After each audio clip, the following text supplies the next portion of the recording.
Hello, welcome to our video on the Scouring Early Access. Today's match is going to be a 1 versus 1 ranked match between me, the Perfect Gamer, and my enemy, Gloud. Now here, I usually pick random, but of course, the computer gave me the humans this time, and so I did decide to do the usual dwarf build order.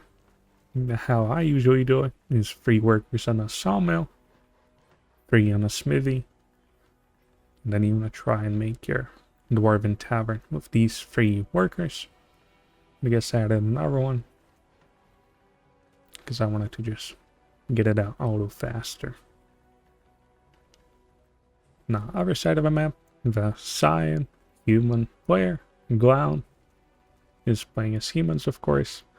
And it does look like he went for a double barracks, which of course, you just need to chop a little bit of wood in the beginning of the game, so you can put down your second barracks. But of course, you're still going to have to chop some more wood, so you have enough to make 2 farms. And over here we can see, started making a dwarven tavern, but with only 2 workers, because I do need a lot of gold to make the 2 farms that I'm gonna need, and of course I'm gonna need a lot of gold to make a lot of dwarves. So here I'm fast building a farm because I'm kind of gonna be starving somewhat soon. And now I start my first dwarf around a minute and 40 seconds. Looks like over here my enemy already has 4 swordsmen out in the field. I guess trying to get a few more. So he's going to be going out on the map to kill some neutrals. Here's my first dwarf. Here I could have went to this outpost or these wolves, but I guess for some reason I decided to go and kill these goblins, because I'm not really expecting to be attacked anytime soon. So killing some goblins would be the easiest of the 3 options, but of course a little more riskier. So that's what I'm doing, just making sure my dwarven tavern is always active and producing. And then if I have extra gold, that I make more workers. Looks like over here, Cyan player already has a lot of swordsmen. Kill this troll here. Now instead of going to a quarter to kill some wolves, he decides to go and clear this goblin camp. And of course, unfortunate for me, he finds my dwarves here. And of course, unfortunate for me once more, Zambians starving, so now I feed an extra dwarf. But here I say I can't really fight this much, so I just keep running. Now I realize I'm going to be dead if I don't do anything about these swordsmen. So I start to make a guard tower. I start researching the bow building, hoping that it's gonna save me here. But of course, on top of that, it is turned on for goblin waves, so they're going to be here in about 20 seconds. Here my worker dies before finishing this outpost, so I try to rush it out once again. Now I get my bow ability, but I have no more potions, and so my dwarfs are going to be a little vulnerable now. Here you can see at least 4 workers are fighting, and I send all my other workers to fight in melee as well, because I don't really have much left for me here. And over here on the bottom we can see more reinforcements from the Cyan player, trying to get a potion crate here, but the Cyan player does eventually deny this. Here you can see him almost done. cleaning up most of these swordsmen. And here I'm going to be successfully making a potion crate. So the rest of my dwarves have opportunity to survive.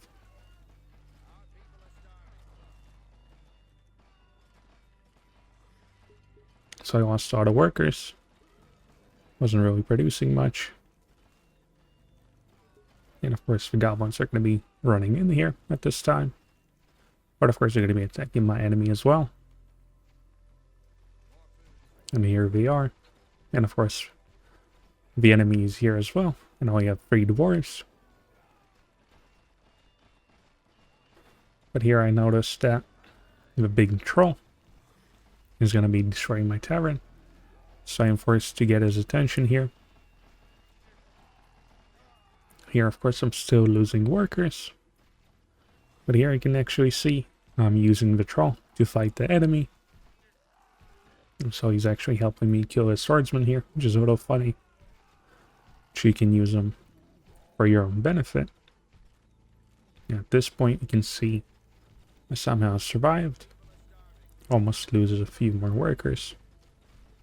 But now, it finally goes to a peaceful situation.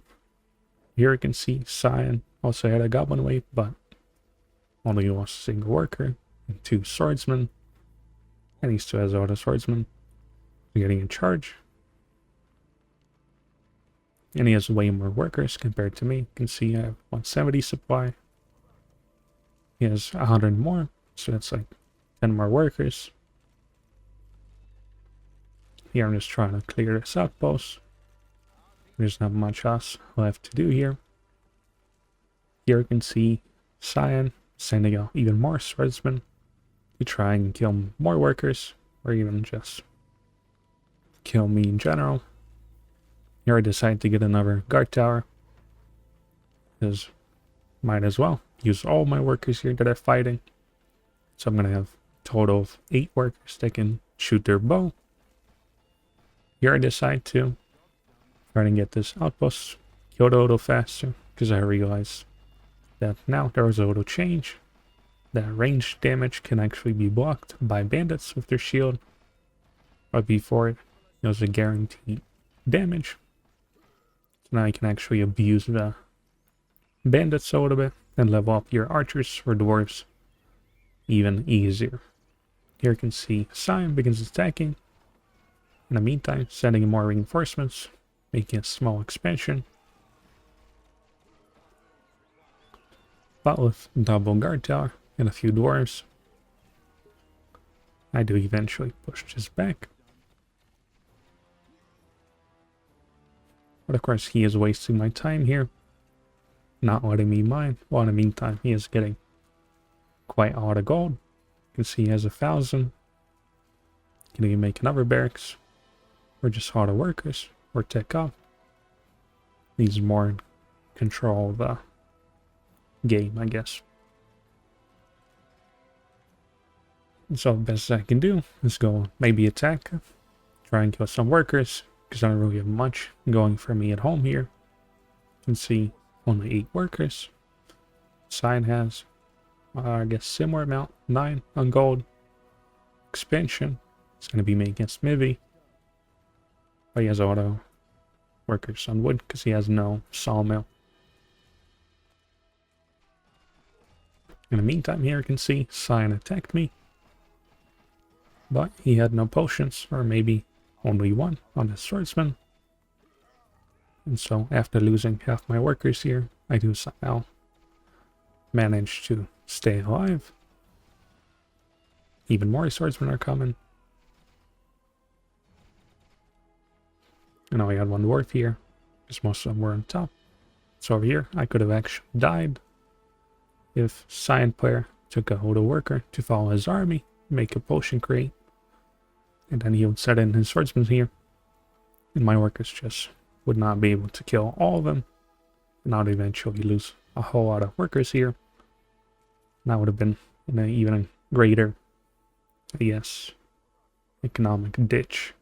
But here you can see I left a single warrior to capture this outpost. He's level 3.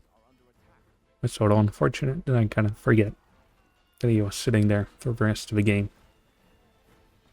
Here you can see I arrive in my enemy's base. Tries to push me back here.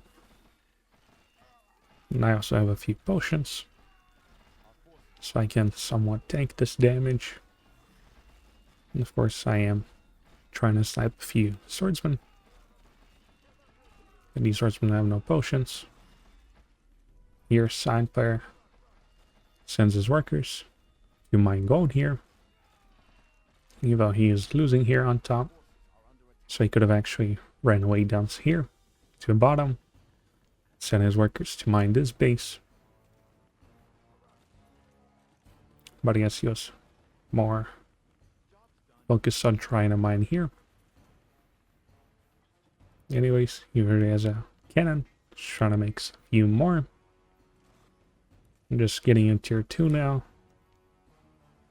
Making a few dwarfs. Because getting in tier 2 is going to be nice. Because I can get the upgraded damage for the dwarves. Which can increase their stats a little bit. Which can be helpful in, I guess, general battles. Still not mining this expansion. Just trying to defend. Now I finally realize that I can break his farms. He's not going to be really capable of doing anything about it. Because of a shielded stance I have. Yeah, I just keep on killing even more swordsmen. And just microing my dwarves a little bit. Or putting them into shield mode. Basically lets them block 50% of the incoming melee damage. For example, this level 1 swordsman would do 6 damage to this unshielded dwarf. So if the shield up, he's only going to be doing 3 damage.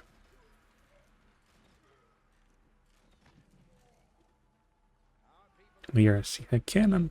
Kill a few more workers. So my enemy doesn't have much going for him. He didn't really feel like putting most of his workers in his expansion. Over here, I sent out another group of dwarfs. And like I mentioned, Sai could have sent a few workers to make some potions. Here I actually do it myself. So these potionless dwarves here, most of them, can actually get a refill. And I believe I do get the dwarf damage. And then I do start a second dwarven tavern so I can have even more dwarves. So it'll attack here, but this is more just to distract me here.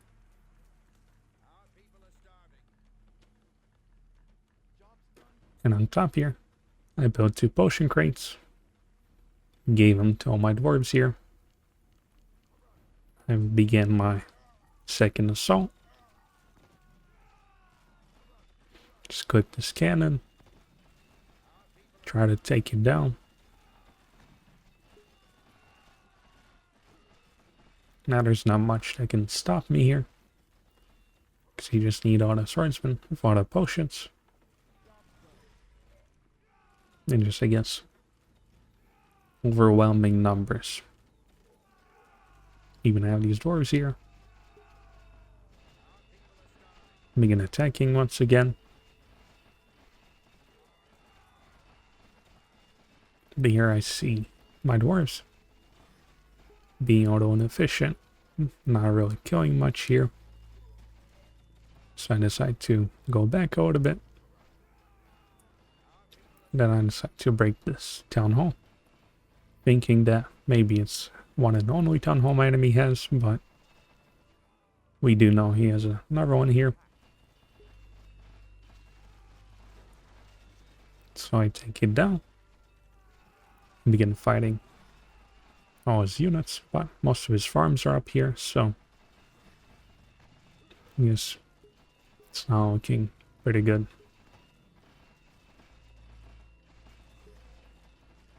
So I eventually take off most of the military units. a single cannon, a few starving workers. And here I just decide to go on top of his buildings. And now side players can't really do anything to stop this at this point. So there you have it.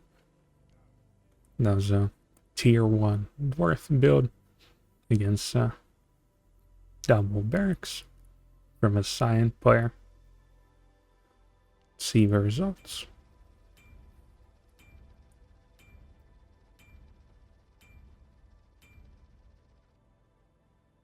You can see here, Scion managed to mine about, I guess, 4,000 more gold because he had his expansion, and I lost all the workers. He was constantly mining his main base, but even then, he could have mined at his expansion, made even more workers. I mean, swordsmen, and a few potion crates could have maybe pushed me back a little bit. But eventually, I did arrive with my own potions, and at that point, he couldn't really stop me.